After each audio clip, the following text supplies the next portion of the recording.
Hey everyone, welcome back, and let's write some more Leetcode today. So today let's solve the problem, letter tile possibilities. The idea here is that we are given an input string, and I think it's always going to be uppercase characters, uppercase A through Z. So for example, we could have something like this, double A, B. What we want to do, well, I guess like the wording that they use is we want to get every possible non-empty sequence of letters that we could create. It's not quite like permutations. It's not quite combinations either. And you'll see what I mean in just a second. Because what we want to do is we have like a set of characters. We have 3 characters. The order of the characters in the input does not matter. It literally does not matter. Just think of it as like a set. Now, we want to create all possible distinct strings of length 1 from this character set. So it becomes pretty straightforward. If we had distinct characters in the first place, like we had a long string ABC or something, then just the length of the string, which is n, is the number of strings that we could have that are of length 1. It becomes more difficult with this string, but it's still not that difficult. I think this example makes it pretty straightforward that all you have to do is just take the distinct characters that we have in the input. So, maybe use a hash set or use a hash map, but just get the distinct characters, and we know that there's 2 of them. Specifically in this example, we have 2 occurrences of A and we have a single occurrence of B. So 2 distinct characters, we have 2 that could be of length 1. Now of strings length 2, we also have to get how many we can create of that, and we also have to get all the strings of length 3. So in this example, they show us what those are. We have A and B that could be here. For the next one, we have double A, we have A, B, we have B, A, and I think that's it. Yeah, that looks like that's it. And then for the last one, we have these strings. So just to quickly go through like the rest of the description, there's 3 different ways we could do this. There's 3 different ways we could do that. So we just sum all of these up. There's 8 different strings that we could create with this set, 8 different distinct strings. Now, how exactly do we go about doing this? Well, the first thing that you have to recognize is that we actually don't have to create the strings. You don't have to recognize that to solve the problem, but that's just one observation that'll make your life a little bit easier. You don't have to build the strings. This is just a problem about counting. Okay, now I thought that maybe there's like a math formula that can just give us these. And who knows, maybe there is, it just hasn't been discovered yet, or maybe I don't know what it is. But I wasn't able to like quickly come up with a math formula. It didn't seem like it was going to be easy to come up with, specifically because of the duplicates that we have. If we didn't have duplicates, then I think I probably could have solved this in linear time, maybe even less than that. But the fact that we have duplicates makes our life harder, because the first case is very easy to handle, just get the distinct characters. But the next couple cases are a little bit more difficult.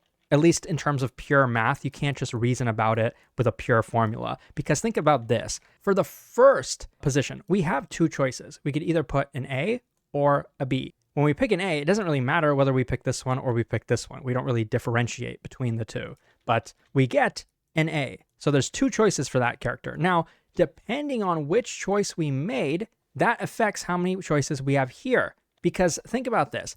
We could have picked an A for the first slot, or we could have picked a B. If we pick B, well then the only choice we have is A. But if we pick A, we still have an A left over. We could have picked A or B. So that's why this is not so straightforward. You can imagine that like this tree could have been even more complicated. We could have had some paths over here, like there's 3 branches, maybe over here, there's only 2 branches, like all sorts of things. It's not going to be a symmetrical tree. It's kind of hard to reason about. So the way I'm going to handle this is by actually doing the recursion, by actually doing the backtracking, and just pretty much solving this in a brute force way. By the way, if you're new to recursion, I definitely don't expect you to understand what I'm talking about just from watching this video. You should probably learn some of the more basic things. There's plenty of resources on Leetcode.io for you to kind of learn this stuff.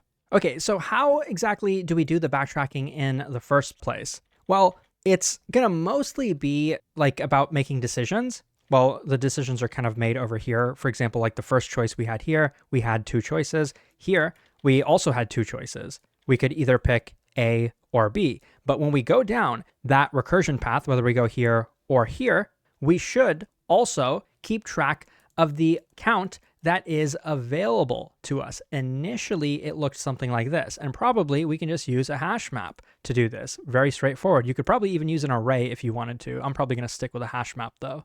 So suppose we do have some way of keeping count.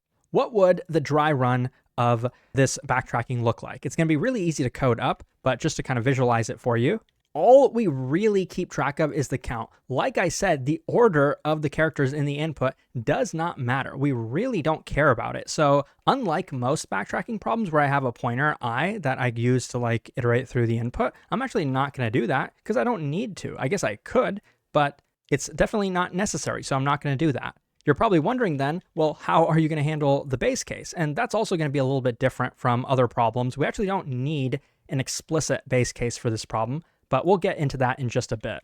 Now, consider this dry run. We iterate over all the distinct characters that we have. So, like example, for the first character we have an A, so we choose A. For the next choice, we would have chosen B. Now, when we choose a character like A, what we're going to do is update the hash map for this recursive call. Specifically, we're going to say, okay, now the count of A is actually 1, and the count of B is also 1. And then here, recursively, we're going to do the same thing. Just iterate over all the distinct characters. So 2 choices, either do A or do B. And so now continuing down this path, let's say we chose A. Well, then the count of A would be 0. Then we go through all the distinct characters. We would skip this one since we don't have any available to us, but we would see B still has something. The only choice we would have had here then is going to be B. And obviously the only choice we would have here is going to be A. Now I'll fill in this side as well. If we chose B as the first character, well then we really only have one choice available to us because we'll have 0 Bs, we have 2 As. So we just pick A, and then we use that A, so now we only have one A left, and then we choose that one as well. Okay, so from this tree, how exactly are you going to get the answer? Because remember what the answer was. It was 2 plus 3 plus 3. But if you look at this tree, it's not so straightforward, is it? I'll give you a second to think about what the solution is by yourself, but I'll also tell you it's not just going to be the root to leaf paths, which there are 3 of in this, because that would only tell us all of the different strings we can create that are of size 3. But if you want to get all the strings we could create of size 2, like these strings, then we would do these paths, like all of them that are of length 2. And for length 1, pretty much the same thing. We just have this and this. So if you count all of these lines that I drew, you can see it is 3 plus 3 plus 2, which is 8. So in terms of how we're going to implement that in terms of code, you could just do this from, like, let's say this node A. When we choose the A itself, that counts as one string. And then the subproblems will have a return value, which will return 4 in this case. This is one string, this is another string, this is one, and this is one. So that 4 will be returned up to the parent. And so from this side, we'll say we had a total of 5. From this side, we'll do the same thing. This counts as 1. Then we'll get to here. That counts as 1 as well. And then this third one, that counts as 1. This 1 will be returned up here. This will be a 2. This 2 will be returned up here. That'll be a 3. And then we'll just take 3 and 5 and add them together. So this way, the solution will be pretty efficient. I'm not exactly sure how to think about like the time complexity. It's definitely bounded by like n factorial. We definitely won't have any more different like paths than we will like permutations of the input. Maybe the bound is like tighter. Maybe there's some way to kind of prove or show that it's closer to 2 to the n. At the very least, I know for sure that we'll never have more than like 26 choices at any given point. So in theory, you could say it's 26 to the power of n, but usually we'll have less than that anyways. Maybe somebody can comment like a better complexity analysis than me, but I don't think for a problem like this that the complexity analysis would be like the bottleneck in a real interview. A lot of the time, you're actually not expected to analyze like super complicated time complexities. Just mentioning that this would be exponential or have some kind of like boundary like that would be enough. Okay, so now let's code it up. The first thing I'm going to do is create a hash map. I'm going to call it count. In Python, it's so easy. You can just call counter, pass in the input string. And what this will do is it'll literally take every single character and just give you the count of it. In our case, we're going to be tracking that as the available count for that character. We could have done this manually as well, but I think it's fine to use this. I think even in a real interview, your interviewer probably wouldn't care. Like, I think they don't need to see you fill in a hash map. I mean, it depends on the interview, obviously, but yeah.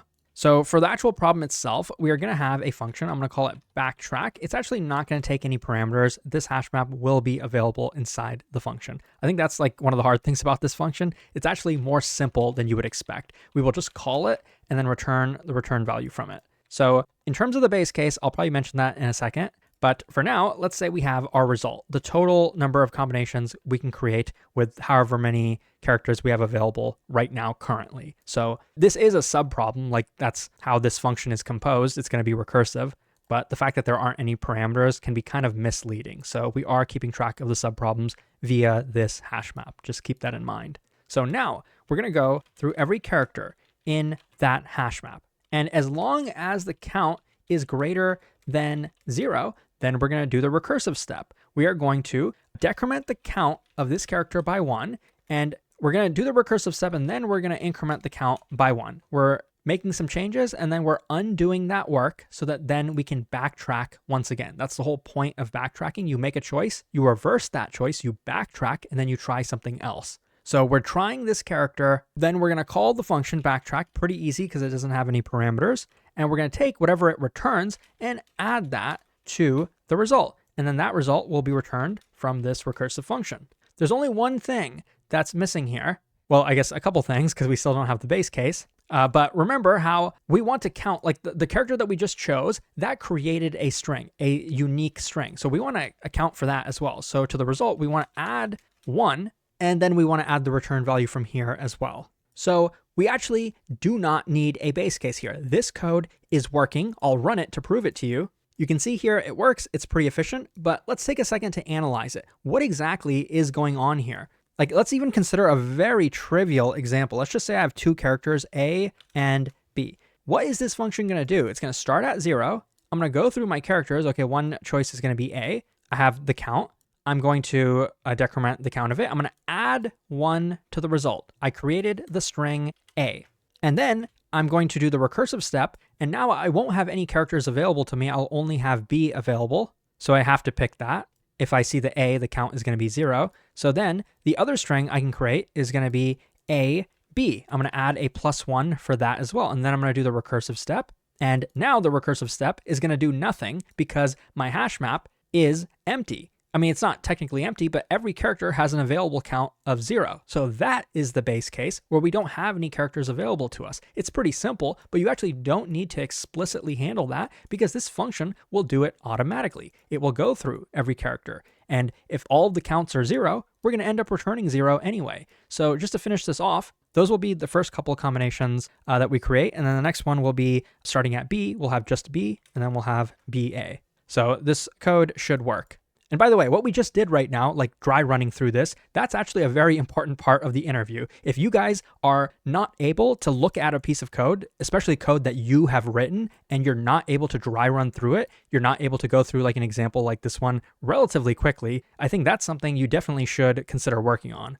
I think that's one of the things that a lot of people just forget about. Like they spend so much time learning all these academic algorithms, but they're not so great at like communicating their thought process or running through examples, dry run and stuff like that. But anyways, if you found this helpful, check out Leetcode.io for a lot more. Thanks for watching, and I'll see you soon.